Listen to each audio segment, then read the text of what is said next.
Esther chapter 8 verses 1 to 14. The king allows the Jews to fight for their lives. That same day, King Xerxes gave Queen Esther everything Haman had owned. Haman had been the enemy of the Jews.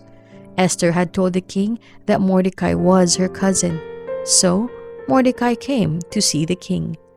The king took his ring off. It had his royal mark on it. He had taken it back from Haman.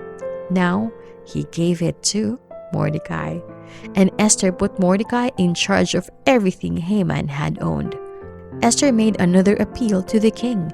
She fell at his feet and wept.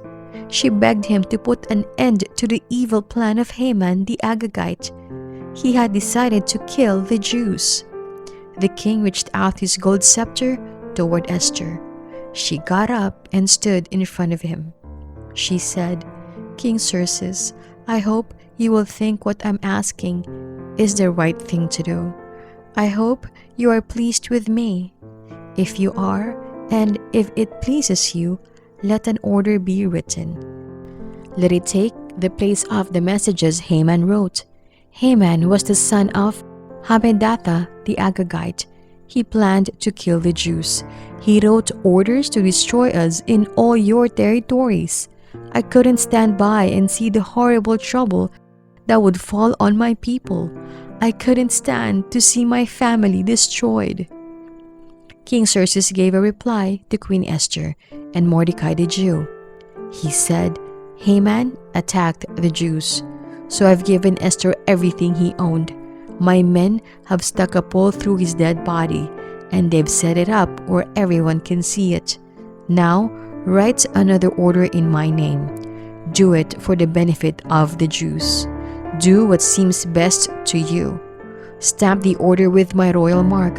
Nothing that is written in my name and stamped with my mark can ever be changed." Right away, the king sent for the royal secretaries. It was the 23rd day of the 3rd month. That was the month of Sivan. They wrote down all Mordecai's orders to the Jews. They also wrote them to the royal officials, the governors, and the nobles of the 127 territories in his kingdom. The territories reached from India all the way to Kush.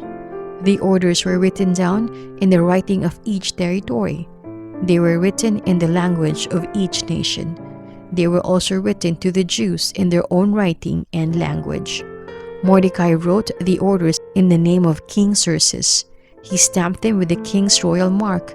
He sent them by messengers on horseback.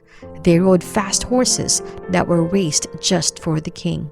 The Jews in every city could now gather together and fight for their lives. The king's order gave them that right. But suppose soldiers from any nation or territory attack them, their women or children, then the Jews could destroy, kill, and wipe out those soldiers. They could also take the goods that belonged to their enemies. A day was appointed for the Jews to do that in all the king's territories. It was the 13th day of the 12th month. That was the month of Adar. A copy of the order was sent out as law in every territory. It was announced to the people of every nation, so the Jews would be made ready on that day. They could pay back their enemies. The messengers rode on the royal horses. They raced along. That's what the king commanded them to do. The order was also sent out in the fort of Susa.